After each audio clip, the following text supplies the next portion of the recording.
शेवटच्या क्षणी चूक घडली, एक चूक माणसाला किती महागात पडते बघा ना. म्हणून सावध राहा. नाहीतर मग काय म्हातारे झाले ना तरी मग नाही माझा नातू माझा नातू माझा नातू.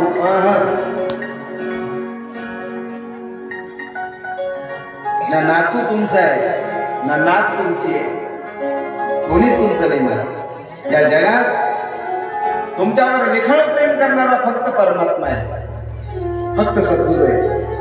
देव सोडून तुमच्यावर प्रेम करायला कोणी मोकळा नाही. तुमचा भ्रम आहे.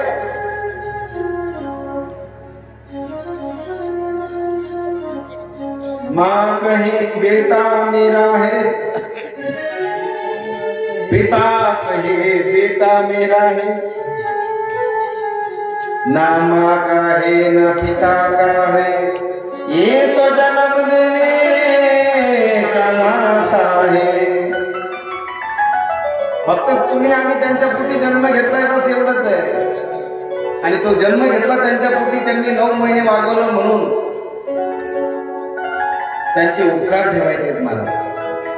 त्यांच्या प्रती कृतज्ञता बाळगायची, त्यांचा सांभाळ म्हातारपणी करायचा आहे. म्हातारपणची काठी तुम्ही व्हायचंय.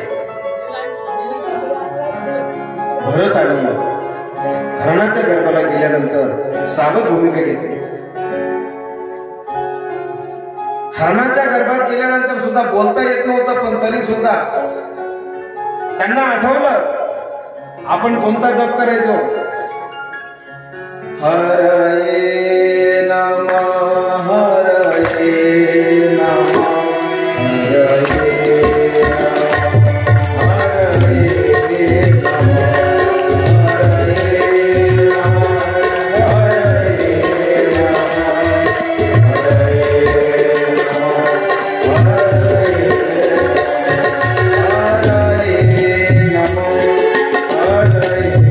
Namo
नंतर सुद्धा आठवतो महाराज. आपण जे मनापासून जे करतो ना ते विसरत नाही माणूस. मन लावून एखादी गोष्ट तुम्ही बघा की तुम्ही विसरत नाही.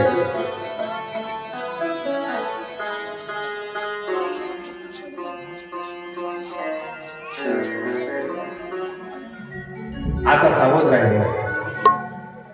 कसं बसत ते हरणाचं आयुष्य संपलं. आता सावधान झाले म्हटले नाही आता नाही. कर्म धर्म संयोगाने एका ब्राह्मणाच्या घरामध्ये त्यांचा दुसरा परत जन्म झाला, तिसरा जन्म झाला. कुठे? ब्राह्मणाच्या घरामध्ये. पण आता सावध झाली म्हटले आता अजिबात कशाच्या नादी लागायचं नाही. आता आपण हुशार आहोत हे सुद्धा जगाला दाखवायचं नाही. आणि तसेच राहिले महाराज वेड्यासारखे. कुणाशी बोलतही नव्हते. आई बापांना वाटलं की हा मोका वैर आहे की काय, परंतु हे नुसते नाटक करायचे महाराज. ऐकायला आलं तरी सुद्धा असे न ऐकल्यासारखं करायचं आणि फक्त भगवत चिंतनामध्ये राहायचं, फक्त भगवंताच्या भजनामध्ये राहायचं. बस तेवढंच ठरवलं होतं त्यांनी. मग कशाची चिंता नाही ना. लोकांनी आपल्याला वेडं समजलं पाहिजे. आम्ही जगामध्ये आम्ही किती शहाणे आहोत हेच दाखवण्याचा प्रयत्न करतो. आम्ही किती हुशार आहोत, किती विद्वान आहोत हे दाखवण्याचा प्रयत्न करतो. परंतु जे महंत, जे महात्मे असतात महाराज, ते स्वतःचं ज्ञान लपवतात. स्वतःची हुशारी, स्वतःची विद्वत्ता समाजापुढे ते लवकर मांडत नाही महाराज. त्यांना त्या हुशारकीचा, मोठेपणाचा काही त्यांना घेणं देणं नसतं. कसं नाही. चातुर्य लपवी महत्व हरवी पिसेपण मिरवी जगामाजी. चातुर्य लपवी महत्व हरवी पिसेपण मिरवी जगामाजी. चातुर्य लपवतात, स्वतःचं महत्व हरवून टाकतात. पिसेपण म्हणजे वेडेपण. आपण वेडे आहोत असं जगाला दाखवतात. आतून ते विद्वान असतात. बऱ्याचदा बाहेरून विद्वान दिसतात लोक, आतून मूर्ख असतात. परंतु महात्मे मात्र आतून विद्वान असतात, बाहेरून ते वेड्याचं सोंग घेत असतात. महत्व हरवी पिसेपण मिरवी जगामाजी. एखाद्या वेड्यासारखं राहील. नुसतं जेवायचं चिंतन करायचं बस. आई वडिलांनाही असं कंटाळून गेले आई वडील सांगून पण नाही. ते म्हटले आपण जर चांगलं वागलो तर पुन्हा आपलं लग्न करतील म्हणजे पुन्हा आणखीन झंझट आली. संसार दुःख मूळ चौकडे इंगळ विश्रांती नाही कोठे रात्रंदिवस तळमळ. काम क्रोध लोभ शोनी पाठी लागली ओढाळ. कवणा मी शरण जाऊ कुणाला शरण जाऊ.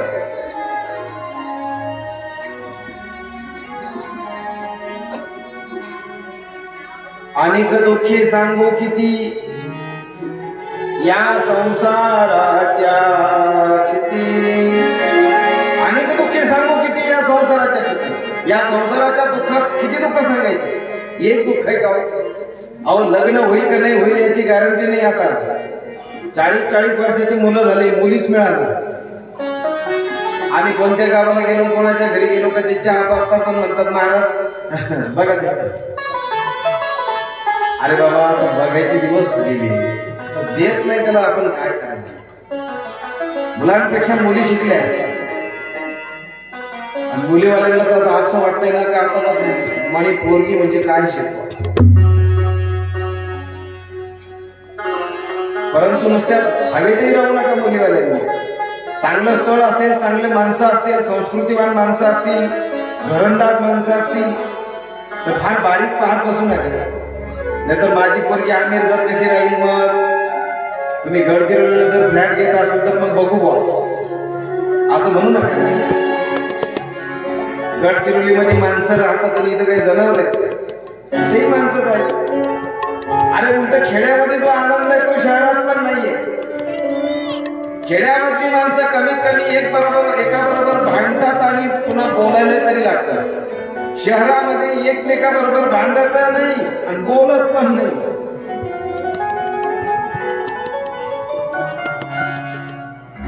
तसे खेड्यातली माणसं खूप चांगली आहेत, शहरातली वाईट आहे असं नाही.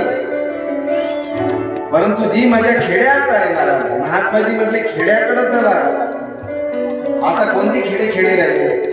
आपल्या आमिरजामध्ये काय मिळत नाही सांगा ना तुम्ही? सगळं मिळतं ना मला. चांगला विचार करा तुम्ही, चांगलं निवांत रात्री घरी गेल्यावर विचार करा. आपल्या आमिरजासारखं गाव अख्ख्या भारतात नाही महाराज, अख्ख्या भारतात नाही.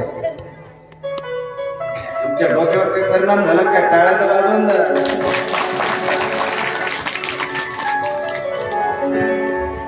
मी एवढं चांगलं तुमच्या गावाविषयी बोलून राहिलो तरी नुसते डोळे फाडून पाहून बाबा काय कोणाला पळून झालं.